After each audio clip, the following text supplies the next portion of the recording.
Тема 2.2. Основные возможности. Занятие второе. Да, это продолжаем то, что мы начали в прошлый раз. Т. Оценки баллы. Устранение потерь. Значит, о чем у нас здесь речь? Мы с вами говорили. Да, жизнь на Земле – это учеба. Вы что-то делаете, там, принимаете решения, разговариваете, совершаете хорошие или нехорошие поступки. Да? Карма это оценивает, и все это аккумулируется в виде баллов. Баллы – это возможность, эквивалент денег на счету. Да, если у вас есть деньги, вы там можете заказать услугу, квартиру, там, машину, что угодно, да? Ну, что допустимо. Не что угодно, а что допустимо. И, в принципе, по закону, и вам по статусу. А если денег на счету нет, или там у вас, наоборот, должок, то, наоборот, к вам приходят кредиторы и начинают их выбивать, да, наказывать тем или иным образом. Тема сегодняшнего занятия – устранить потери. Да, собственно, штрафные баллы начисляются по 3 основным типам. То, что уже сделано в прошлом, то, что вы делаете здесь и сейчас, и то, что вы не делаете, но должны делать. Да? Вот за это начисляются штрафные баллы. Значит, по оценкам, да, то есть если у человека нет оценок, то он и не может более-менее эффективно принимать решения. Ну, предположим, 100 баллов заработал, 90 баллов штрафных – это нормально или ненормально? Это кол.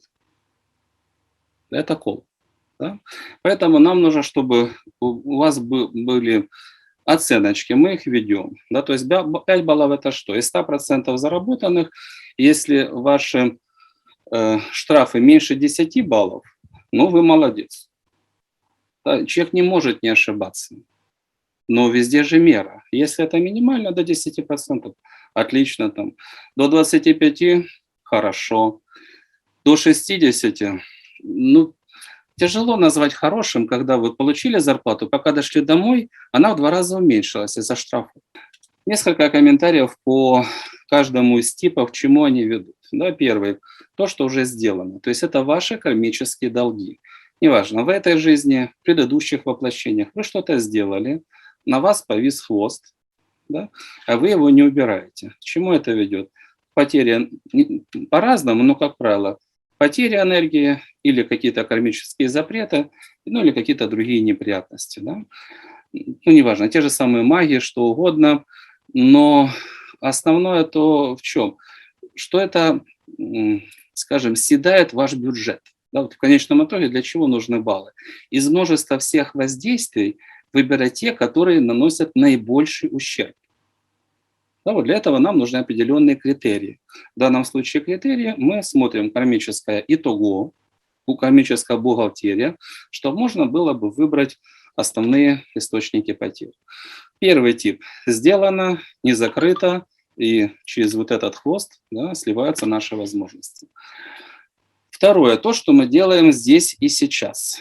Если это ведет к штрафам, то мы что-то здесь и сейчас делаем неправильно.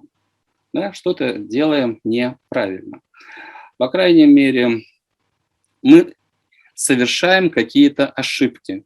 Или там ошибки по сути, или там, неважно, эмоциональные реакции, неуправление собой, на ровном месте входить в конфликт, забирать больше времени чужого, чем вам это было выделено. Это может быть что угодно. То есть если человек забирает больше времени, его стараться задвинуть подальше.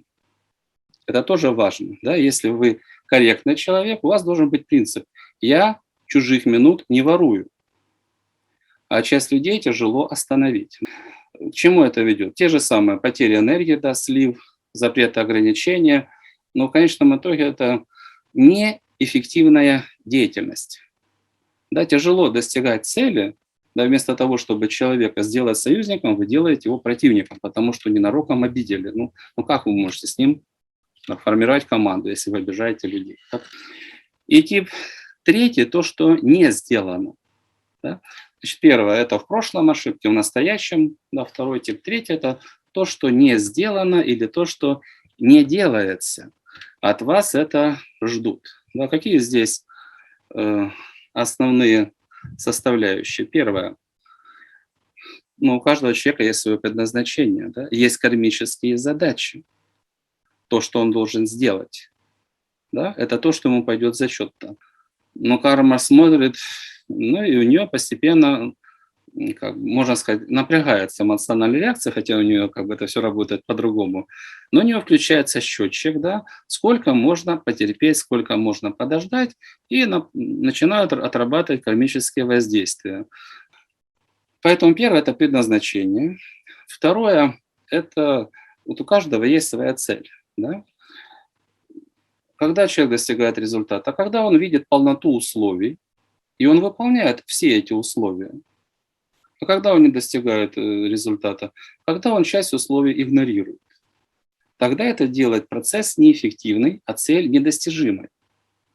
Да? Поэтому человек не делает то, что нужно для достижения конкретной цели.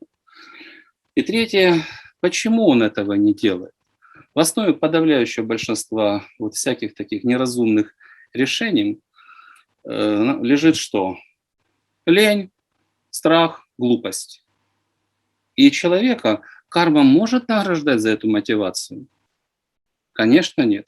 Должна она человека сделать ему ай-яй-яй? Конечно, должна. Конечно, должна.